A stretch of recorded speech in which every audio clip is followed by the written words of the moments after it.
Well, you know, our standard Tuesday, I don't really have a lot to say other than we're going, you know, go check out the film, see what looks good, see what's putting some stress points. And I think the biggest thing that I emphasized yesterday is just trying to minimize the number of stress points on our players, either schematically or personnel-wise. So we're going to work toward that, and hopefully it'll pay some dividends. Derek, you referenced the struggling with the pass rush, getting pressure on the quarterback yesterday. I mean, how do you get that better? Guys just need to play better, or is it more scheme? Well, you know, I think sometimes there's a lot of reasons for it. I mean, obviously, if it's something that you emphasize all the time, work on all the time, you get pretty good at it.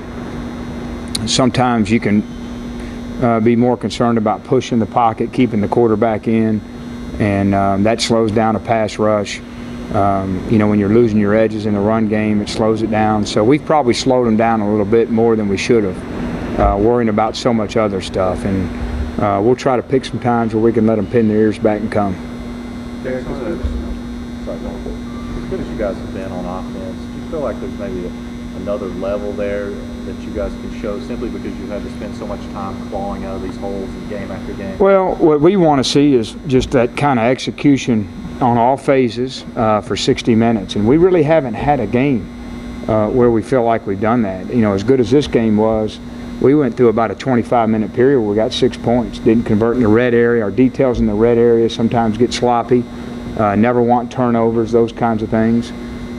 So there's always room for improvement, and of course we're playing a lot better defense this week, so it'll be a challenge. How hard is it to tell how much progress you've made in the running game in terms of maybe being able to lay on a team if you need to, because you have had so many deficits that you've had to overcome? Yeah, it's hard to say. You know, we really haven't been in 4 minute all year, I think, which is rare. You know, where it's 5 minutes to go and we're up 7 or 8. So I hope when we get in that situation we can do it, but we might have to throw it. It's what we're pretty good at.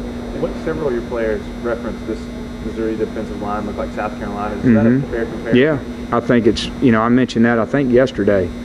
They're one of those 4-3 teams with just penetrating defensive linemen. They're coming at you. They play real sound behind them. You know, so very similar philosophically on defense to what South Carolina does. And Sheldon Richardson, a lot of guys talk about him. Is he a guy that you feel like you would see at Alabama or Florida? Or, no, he's a big-time defensive lineman. Yeah, big time. He can play anywhere. He'd be starting anywhere. Yes, but if you look at what Darryl, I guess part of that's just survival back there. But how has he survived? Yeah, well, you know, it's the one thing's the mental part. And it certainly hadn't been easy on him. And then the physical beat down that you go through as a freshman, the emotional pressure you feel, because there's a lot of pressure, you know, on how much we're dependent on him to hold up back there. And over the course of time, that can really take a toll on a player. And it's hit Ladero, you know, for a couple of weeks, but he's got a great attitude. He has a big-time future. He's going to be a great football player. I believe that. What about his mental approach to trying to get better? His time investment. Oh, yeah. From a mature standpoint. I think, you know, very rare for a freshman to be as focused and driven the way he is. You know, I think he understands, you know, what separates him, I think he understands that, boy, I don't understand this stuff. A lot of freshmen, they don't really care. You know, they just go play. His presence on the field, he doesn't maybe seem to get affected by good or bad plays. Is that awesome? Yeah, I think that, you know, like I said, I think he's got all the qualities to be a really good player, and it's very difficult the position we're putting him in. Kind of what we did at Dan last week. It's difficult, and it's a little bit like we did a lot of our players in the last couple of years. It's just hard. Obviously, he's gotten more opportunities these last couple of weeks with Rayshon's injury, but what's the difference you've seen in Marlon these last couple of games versus earlier in the season? He's kind of battling. Yeah, I would say his level of consistency. You know, I think for 2 weeks, these last 2 games, we've seen a Marlon Lane who's the same at practice every day, and then he goes out and we know what we're getting in the game. And that was something we didn't really get, you know, coming into the year and earlier in the year. So I'm proud of Marlon. And he's really stepped up, and he's performing the way he's capable of. Ideally, I mean, if they're both at full strength, how would you like to be able to divide the responsibility between the two? Well, it's hard to really say, but we view them as both of our running backs, and they're both productive.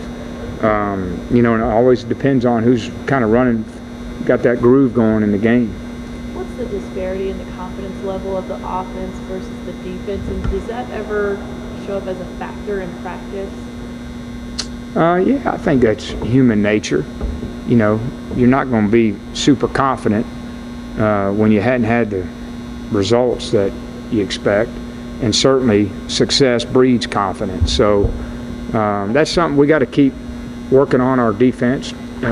It's hard to be confident when you're not getting results, but the way you build confidence is through your preparation during the week, your investment during the week. You go out there and rep it and you feel good about it, and you ought to go out and play. So something that's a big component of it. Okay. Got a big season from Cordero, Georgia's 2 running backs, Texas A&M's quarterback. Do you sense this season's kind of out of the ordinary in terms of the number of newcomers that are contributing in the conference, or is it In the league? Yeah. I don't know.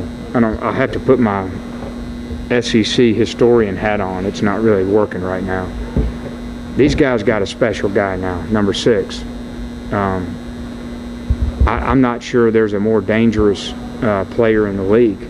I mean, his numbers are, he's had 4 returns for touchdowns. Nobody in the country's had them. Every time he touches it, it's a game breaker. I mean, he really is a special player. You know, you got the guy at South Carolina, but he only does punt returns. CP, he's one of those guys. We're trying to get him back there a little more. But this cat, he's really good. Has Taylor practiced better the past couple of weeks? He said that was the biggest difference. No question. He's earned it. He earned it every day in practice, and that's why he's playing well. I believe that. And I believe that's why he's had the success he has. And I told him he has to earn it every week. So, you know, it was good. Are the game day changes that you're talking about making on Saturday, are those able to be simulated in practice? Or is it something you can work on, or is it just a change that is going to be different on? No, there's some things you can work on, but then there's some things that you just got to work through during the game. There'll be some kinks in it. Derek, What? how was Finally. Thomas play this year, and what's kind Dallas? of value, to your offense? Yeah, you know, and don't forget Dallas was our left tackle. And, you know, we said, hey, move to guard. What a great team player. I think he likes guard a little better. He doesn't like it when Antonio's out, but, you know, to his credit, he moves over and plays, and he's just, you know, he's another one of those guys who just stayed the course, kept working hard, great team member, and he's got a lot of years ahead of him. His name kind of popped up on some of these draft boards and projections. Do you think the move to guard helped him on that? I think so. Yeah, I mean, I think it gives people another evaluation of him. But what helped him more than anything was how he's worked at it and how he's performed. So the move to guard wouldn't have meant anything if Dallas didn't have the level of commitment that he showed to being good.